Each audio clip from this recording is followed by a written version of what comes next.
ბავშვებსაც თუ ჩვენი მამა მოვეფეროთ, ასე მოვექცეთ. არა, აი ახლა მამა მოვა, მამა გაიგეს, მამას არ ეწყინოს, მამას გაუხარდეს.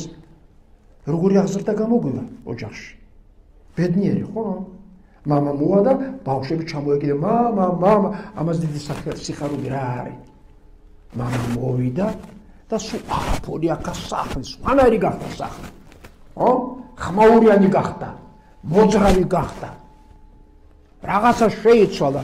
ცოლი წუხს გეყოფათ. არა. მამა რა კი მოვიდა, ცხოვრება უნდა შეიცვალოს. ღმერთად მიიღე. დაასწავლე ბავშვს, რასაც მამა იტყვის, იმისი გადაბრუნება შვილობა არ შეიძლება. იმიტომ რომ მამა ბევრს აფიქროს, ვიდრე იტყვის. ეს უნდა ეჩურჩულოს შვილებს ძილის წინ. უნდა ასწავლო როგორ გამოევშვიდობენ მამას. როგორ არ შეაშფოთონ მამა და როგორ დაახვედრონ რაღაცეები. მშობლებო, გაუფრთხილით მამის სახელს. ქალბატონებო, გაუფრთხილით, იმიტომ რომ მასზე ბევრი რამეა დამოკიდებული. იცით რა პირველ რიგში მამის სიტყვა. მამას არ აქვს მართლა იმდენი დრო, რომ ბავშვთან დიდხანს იყოს, ის გასულია. ის გასულია, იმიტომ რომ გარედან უნდა შემოიტანოს რაღაცა. ფილოსოფიურად მაინც. დედა კიდევ როგორც წესი სახლშია, რასაკვირველია, ისაც მოუშაოს, მაგრამ მისი გული შინ არის. კაცის გული გარეთ არის, მისი გული შინ არის. იქ უნდა რაღაცა ბუხარი იყოს, სითბო უნდა იყოს უკვე სახლში. ხო? ამერიკაში მამის სიტყვა გამომაგროთ. ბავშვს უნდა ჩავაგდოთ, როგორია მამა, რა უყვარს, რა არ უყვარს, რა დიდი გული აქვს, ხანდახან ბუხუნებს, ხანდახან ასე თითქოს და ბრაზობს, მაგრამ გული აქვს ასეთი. ესაც უნდა ვთქვათ, თურმე ეს მამა ამბობს, იმას ჩვენ ვერ გადავალთ.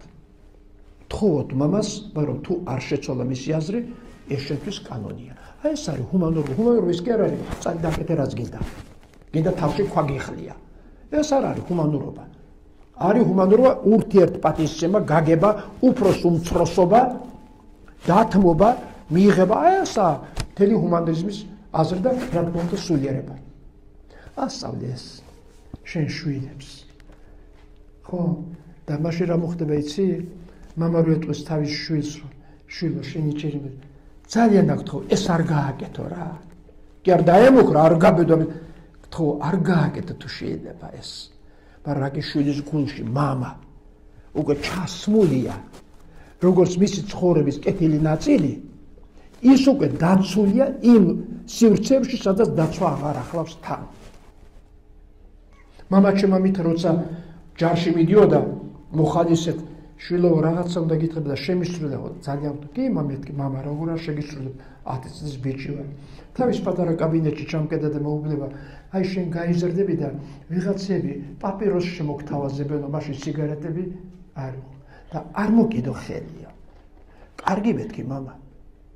მაგრამ ისე მიყვარდა მამა, რომ გავიარე მე-5 და მე-6 კლასი, სადაც ტუალეტებში სკოლის სულ ბოლი იყო უფროს კლასელებისა.